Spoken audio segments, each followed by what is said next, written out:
First of all, I want to thank all of you for being up and being here with me tonight as we're sharing some information with you. I got a couple of things I want to announce to you, a couple of things I need your help with, and a couple of things that I'd like for you to be a part of. Yes, look at this here. This is amazing. I love this shirt. This was a Father's Day gift. It says, "Hi, I am a deliverance minister." Y'all see this? It says, "Hi, I am a deliverance minister." It's a part of what we do, a part of my convictions, all of that. So yeah, Jalen, if you're looking at this, if you're watching this, thank you, ma'am. I really appreciate this shirt. Means the world to me. So I want to. Somebody say I need about 3 of your shirts, sir. Indeed, indeed. Listen, my wife is doing something tomorrow that I want you guys to be a part of. She's working on a project and she wants me to make sure that you guys are aware of it.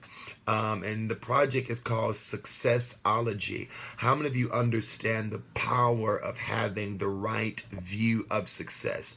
And my wife is going to be doing a live conference call tomorrow, and she'll be doing live Q&A, and it's going to be called Successology. And basically, she's covering your personal approach to success in your health, in your money, and in your relationships. Health, money, and relationships. And she's doing this tomorrow at 8 p.m. Central Time. Yes, my wife is phenomenal.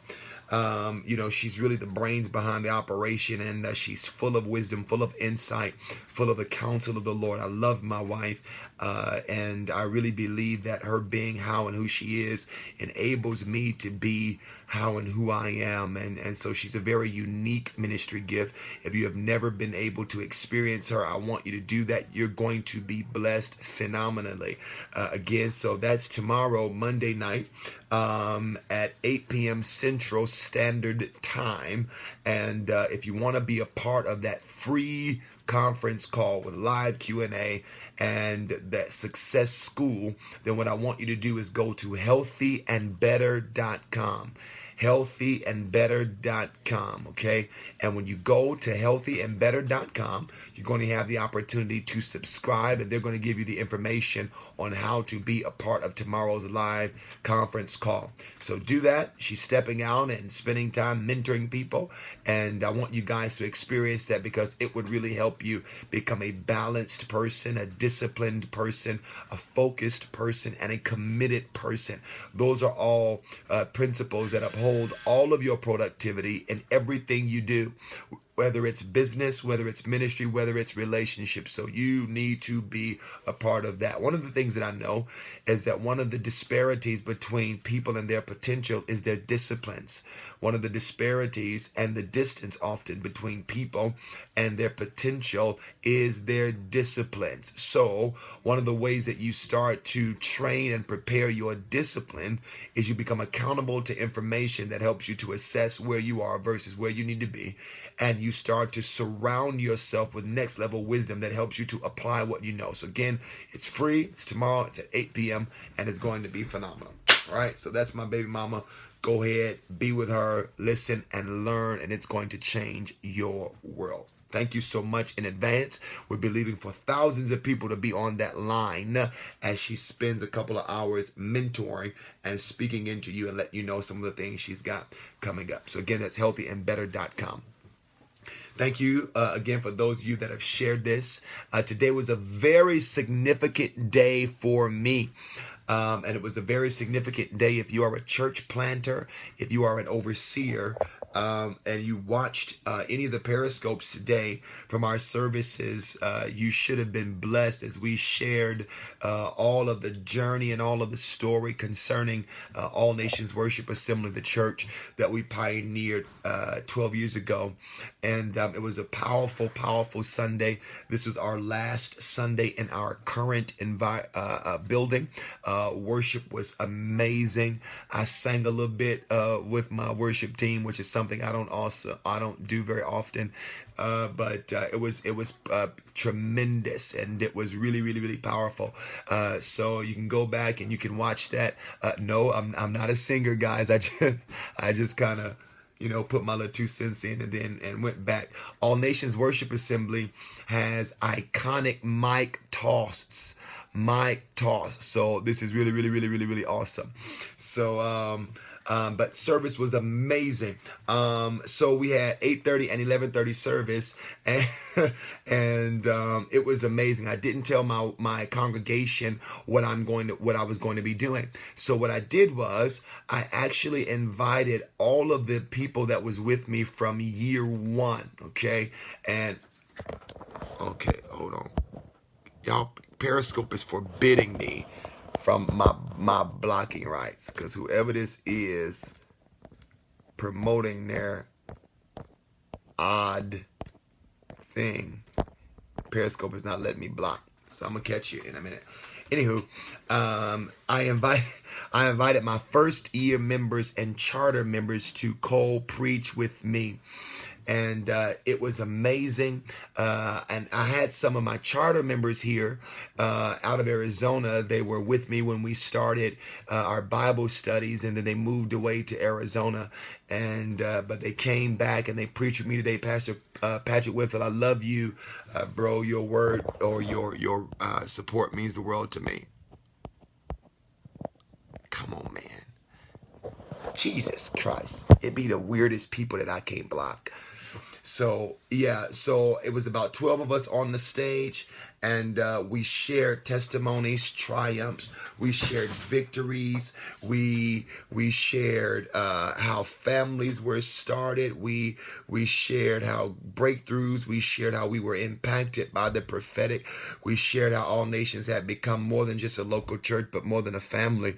And it blessed me to hear from their perspectives everything that they experienced as a byproduct of their involvement in the place of grace. Yes, Geo Johnson, that's correct.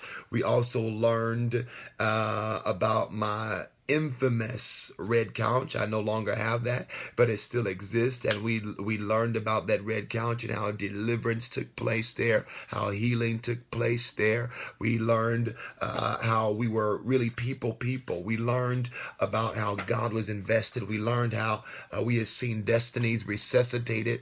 I mean, just amazing testimonies. We learned about how the prophetic word opened up miracles of infertility, miracles of death. I mean, it was powerful. And Hutchinson is asking how I let Elder BJ. This is from the King and Queen of Heaven. This is how you... Come on, God. Please let me block this chick. Gotcha.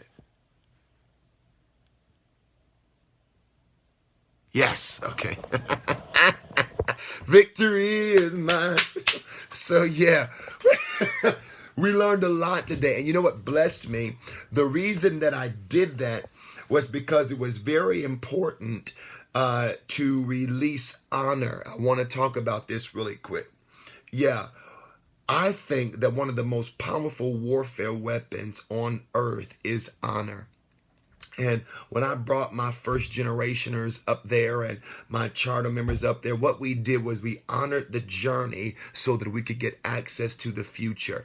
We honored our past so that we could unlock our future. And we gave hell a heart attack by refusing to magnify it, refusing to amplify our imperfections as a people, but rather upholding the strengths and publicizing the miracles and all of the things that we have seen on the journey. Honor has the power to release the miraculous. And as a builder, I'm a smart man. So I knew that if we were going to begin this next year with strength, with power, with vitality, and with energy, I had to begin it with honor. I could not begin it by ignoring where we were as a people. So we started with honor, and what that did was create a corporate expectation for what God was going to do. Honor is so important. One of the things that you need to realize about the subject of honor is whatever you honor, you give the right to bless you. If you dishonor it, you remove it, him, her, those, them, from their ability to bless you. But when you honor a thing, what it does is it releases to you a greater likelihood of being blessed by the thing that you honor. So please know that that's a very important principle. It's something that it takes years to really teach a church honor, to be very honest with you, because we are in a dishonorable culture, and American culture is dishonorable. American music is dishonorable. American church culture is dishonorable. And so because of that, you got to teach and exhibit honor, because what people don't learn by principle and information, they learn by observation. And hence the challenge is that so many churches are filled with dishonor that it's easy to be picked up when others come in and when others are watch it and all of that. So that's important for you to realize. We've got to be a people of honor, and it must be known by revelation, it must be known by application, and then it must become a culture. Now notice when I started this Periscope, there was about 525 people on here. It's 395 right now that I can see, because honor is a very complex thing. Often when people hear you talk about honor, what they think you're talking about is being abused and not having an opinion and foregoing your personal rights and not being the type of person that can disagree with an act or disagree with an action. But what you need to realize is, although honor is not popular, it's the only way to release the miraculous. Every person that came to Jesus for anything supernatural came to him. He that cometh to God, the book of Hebrews says, must believe that he is, and that he is a rewarder of them that diligently seek him. Prophetess Michelle, I love you so much, my dear sister. Thank you for who you are.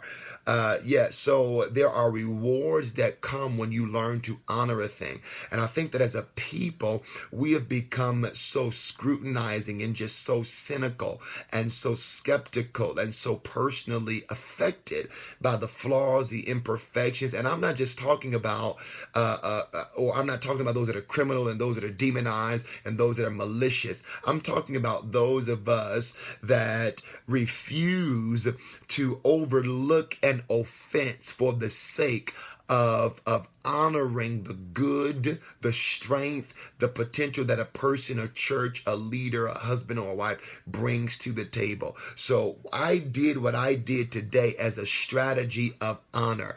I not only did that so that people could respect my work, and I actually felt quite a bit of that today. My wife actually did that and blessed me beyond words. My wife gave me probably one of the greatest compliments I've ever had in my life today. And her support and her affirmation means the world to me. And it ends up being a lot of where I retrieve strength from as I pursue and as I move forward in the thing God has called me to do. She really blessed me today as she addressed our congregation. But I did what I did by allowing those people to share their experiences so that there would be a corporate mentality of honor that ended up opening us up for the realm of the miraculous. I believe that what God is doing around the world, not in just All Nations Worship Assembly, but in churches like All Nations, is what he is doing is that he is going to release things that can only come by miraculous means. Listen to me.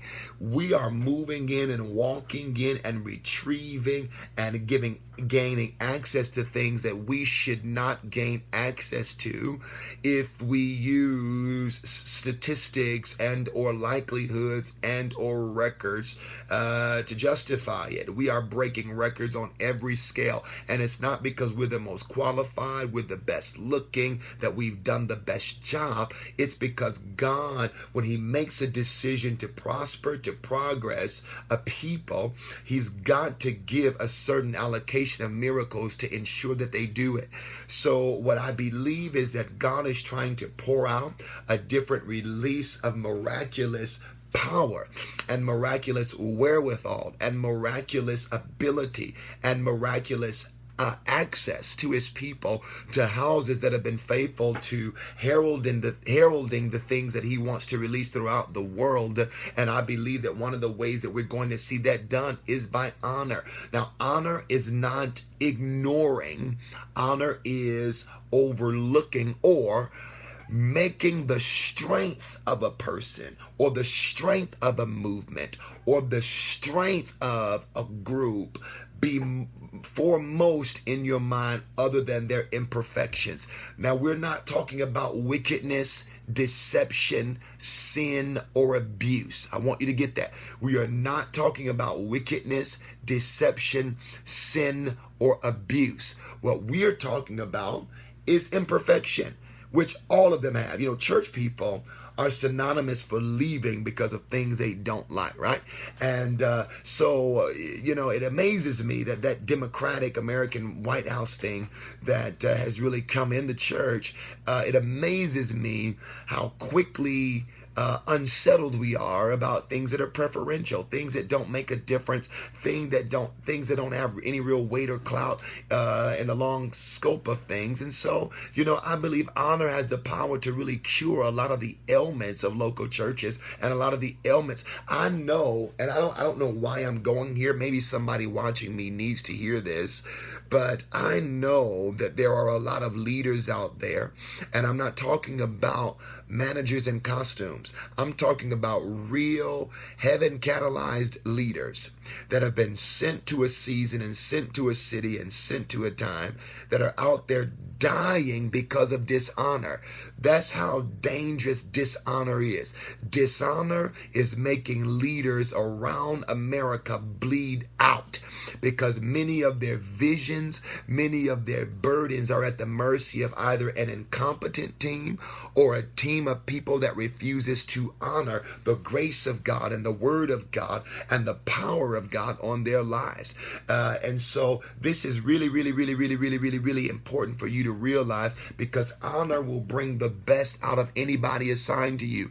And that has to do with your friends, that has to do with your spouse, that has to do with your children. It has to do with your leaders. When you want to activate what God has put inside of any relationship that is for your benefit, honor is the key that releases the supply.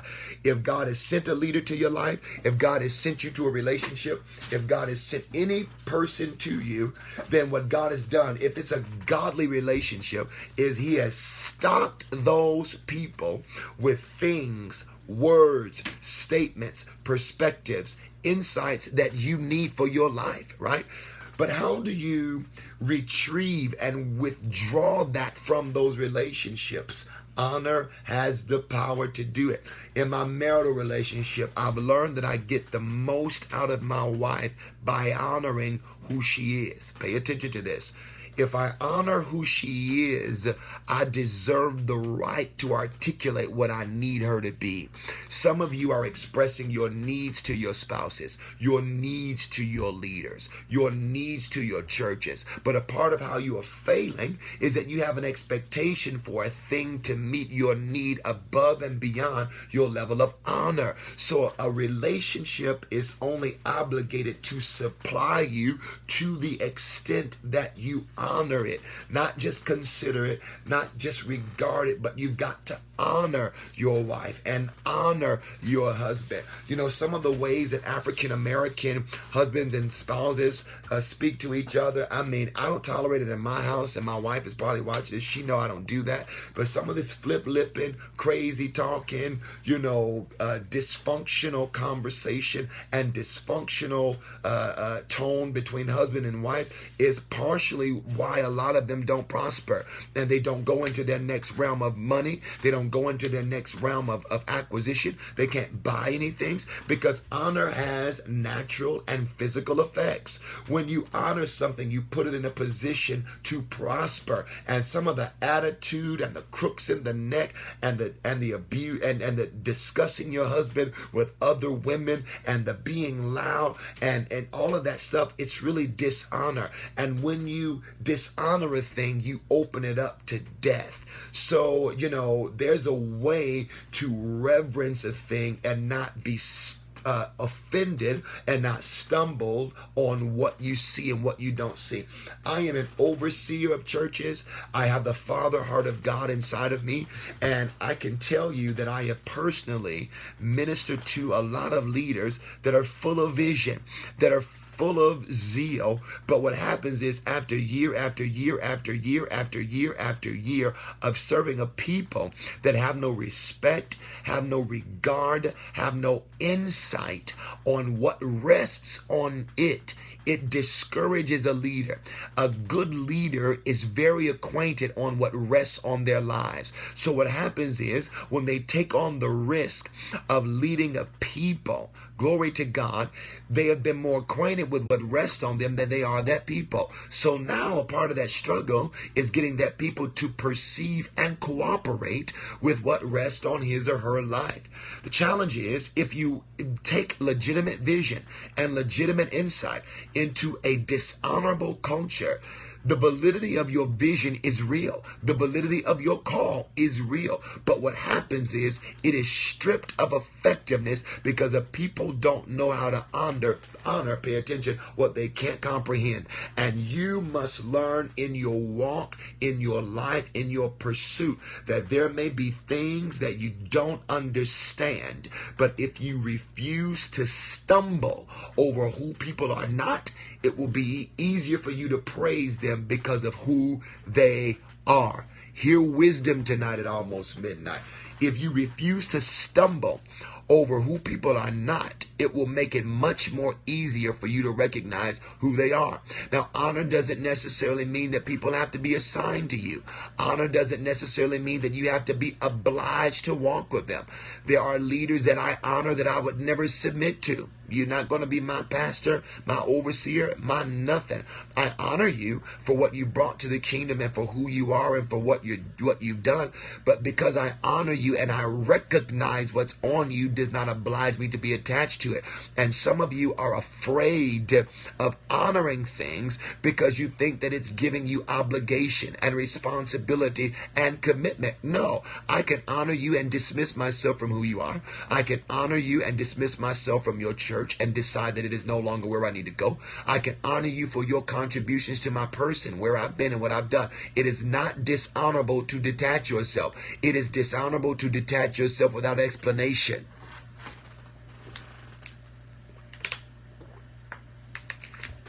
So we've got to learn honor. And that's what I did. I moving into this new building, I decided I need another realm and I need another release of the miraculous. What God is calling us and positioning us to do is going to require a release, a budget, and allocate. We've got to have some reserves of miraculous power to pull from.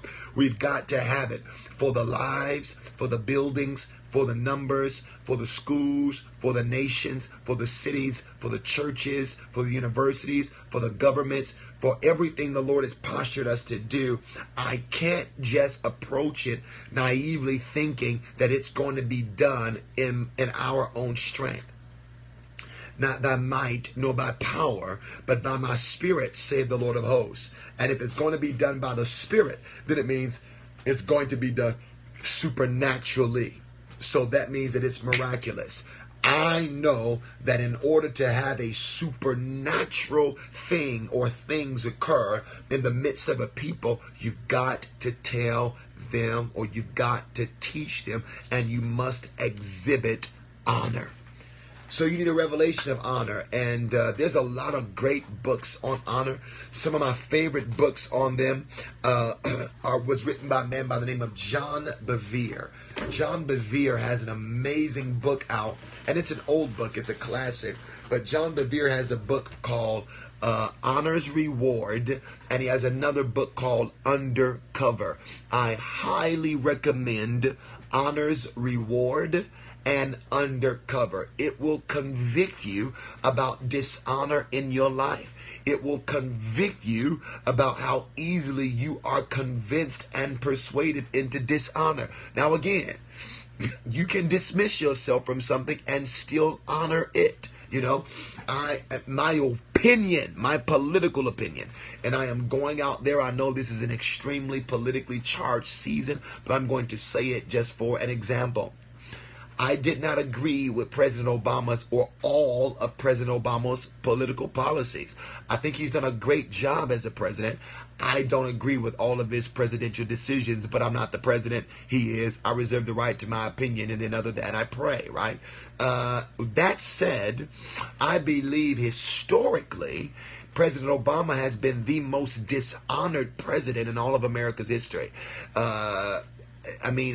Just dishonored through media, dishonored through churches, dishonored through preachers, dishonored through mainline evangelical Christianity and their groups and their broadcasts and their telecasts and their channels. I believe he has been one of the most dishonored leaders in America's history. I say this as a person with pretty conservative political views and pretty traditional political stances. I'm not really contemporary or liberal to a very large degree at all with the majority of my political views, and there are some exceptions. I tend to be a mutt even in how I see things politically. So that said, I don't normally have an affinity towards either party. I vote on policy, but I can say no wonder there's been so much witchcraft and so much heightened demonic activity in our nation is because we dishonor those that are in authority. Many tongue-talking, dare I say prophesying, prophetically gifted people have been dishonoring this man since he stepped into office. And so it's very, very important that we realize the principle of honor. You don't have to personally like it. You don't have to agree with it. It doesn't have to be your style. It doesn't have to be your taste. But you've got to honor where people are. And you got to honor the good they bring to the world without stumbling over what they are not. I hope that blessed you. And so we believe that honor at our church works in every direction.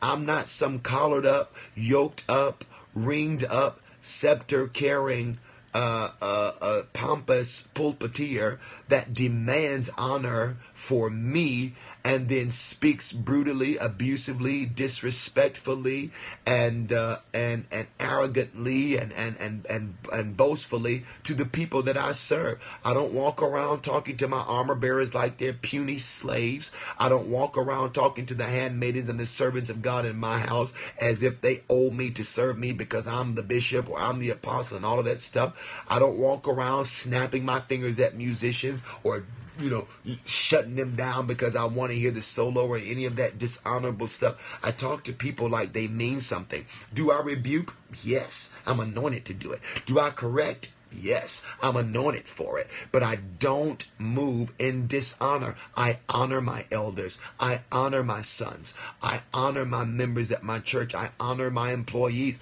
We do our best to honor them, and we refuse to stumble over who they are not. We correct them when they breach protocol, when they breach professionalism, when they breach responsibility, when they are not moving forward. But this is a major difference in a lot of the ways that churches are run is that, preachers and pulpiteers demand things that they are unwilling to give. You have got to honor the full gambit. You need to honor those that you consider your superiors, those that you consider your peers, and those that you consider yourself above in influence or in authority. So we need a complete spectrum of honor. I'm not having these people, walk on eggshells to come in and walk in front of me, and then I go crazy and throw baseballs at your head and get mad mad that my coffee is the wrong flavor and act like I'm King Joffrey Joe Fur and disrespect you because you do something I don't like. It's witchcraft. It's abuse. It's a sign of an occult. And you might be blessed by watching my most controversial Periscope ever, 40 signs of witchcraft organizations and controlling leadership. Many of the pastors are still ticked off about that because I help their people to stop being brainwashed by controlling, manipulative, Leviathan-like tactics to create zombies out of people and not sons. Anywho, so yeah, dishonor is a problem. I believe leaders should honor the people that work for them. You've got to honor people. You know, people lay down their lives for you, wake up early, miss work, get resources, go and get your cars, and you snapping, like because somebody gave you a piece of a certificate or you went through some seminary that makes you a human being worth more or valued more than other people. You reek of dishonor. And if I were a member, I would never go to your church. Ever. So, yeah, I just had to get that out my system. I don't like dishonor. So, yeah, that's what we did today. We upheld honor. We honored our journey. And when you can honor where you've been, you can unlock where you're headed. I said when you can honor where you've been, you can unlock where you are headed. Yeah, I feel bad for some of y'all walking around with these diva female preachers and prophetesses and all that crap, and they got y'all carrying their poodles and putting thermometers in their tea to make sure it's the right temperature and rubbing their bunions after they done preached and look, people, this stuff is absolutely ridiculous, and they got the fear of the Lord in y'all because they looking bat your eyes because they pleats and they garment bags and where it need to be. It's witchcraft. And y'all just walking around like little bobbleheads, following it, trying to get an impartation by being a slave.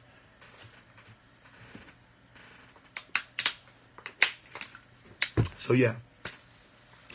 God bless you. I love you with the love of the Lord. I really, really, really, really, really hope to see you this coming weekend. It's going to be amazing. So yeah, part of what we're doing is we're going into our new building Sunday, July the 3rd. Sunday, July the 3rd. And Sunday, July the 3rd, we're having a service at 11:30 and we're having a service at 6 p.m. Again, 11:30 and 6 p.m. 6 p.m. is our citywide service, and it's going to be where all of our civic leaders, all of our political leaders, some of my ministry colleagues are going to be coming. And 11:30 is going to be our clown, get our sound in the building service. So yes, please be there. It's going to be amazing. I really hope to see you there. It's going to be phenomenal. Hey, thank you. Listen, true story. I went in my office today and found several checks from other local churches that are still giving. Now, my building was paid off a long time ago, but people are still giving for the principle of seeding. If you want to do that, continue to do it. Listen, I'm not going to hold you back. At our church, we believe offerings are opportunities. And if you see something you like, you see something you believe in God for, so my church has done it a number of times. We've given over $10,000 to one church before that was doing things that we wanted to do. And we got a 100-fold harvest by being able to do it. So be wise. So if you're continuing to sow in what you're seeing, go to www.allnationswa.com, or you can text All Nations WA to 77977. Offerings are opportunities. And whenever I need something opened in my life, I look for the chance to give an offering. That's just how I operate. So this is so important. Thank you so much. Again, if you want to go to Success School tomorrow with my phenomenal wife, Camila Stevenson, go to healthyandbetter.com. healthyandbetter.com. If you go to healthyandbetter.com, if you want to give a text to give, it's 77977. It's 77977 is how you you give for text to give. But go to healthyandbetter.com to register for Success School tomorrow, and it's going to be phenomenal. It's 8 p.m. Central Standard Time, and my wife is going to be giving you a live conference call, live Q&A on success, and it's going to be developing the principles of success and personalizing it and customizing it to you and your life concerning your money, your health, and your relationships. It's going to bless you. I hope to see you guys this weekend. Thank you so much for being with us today. Keep us in your prayers. What we're doing is spiritual warfare indeed. So continue to pray for us, and I hope to see you guys very, very, very, very, very, very, very, very soon. Hey, I love you guys. I'm giving you Scope Affection tonight. Remember, we are the original Scope Temple. If you hear it anywhere, please know that we were the first, and we are often imitated and never duplicated. So we want to make sure that you understand that, okay? God bless you. I love you with the love of the Lord. Listen, and I'm believing the best about you. I'm believing that the worst is over in your life and that the best is just before you. And I'm believing, God, that the latter and the former rain are gathering in your life, and you are getting ready to see unprecedented things in your future, that your potential is being unlocked, your clarity is being heightened, your discernment and your decision making is being taken to the next level, and that there is resource beyond anything you could ever imagine to guarantee your future and to bring success to those that are coming after you. I believe that about you. God believes the best about you, and he's not angry with you. God is on your side, and he's in your corner, and he's looking forward to you fulfilling all that he put in you to fulfill. Believe that this is the greatest season of your life. The scriptures declare, I will work a work in your days that you would not believe it though you were told. It's called the surprise of God, and I believe God is working on some things that he's not told you yet. You are getting ready for a season of sudden surprises and announcements out of the mouth of God concerning your life. So walk in it, rejoice, and be exceedingly glad. This is an amazing season for you, and refuse to grieve about anything you've lost in the name of obeying God, because everything you lose for him, he'll give you back 100-fold. Receive that. All right, I love you guys. Sleep well, rest well. Continue to pray for us as we make this transition. The next time you see me in church, it'll be at 7359 South Chappelle Avenue at the historic Old Monument of Faith Evangelistic Church, which is now the All Nations Worship Assembly of Chicago. Better is the end of a thing than the beginning thereof. I'm excited about seeing you. I love you. Go ahead, go to bed. I'm out. Peace.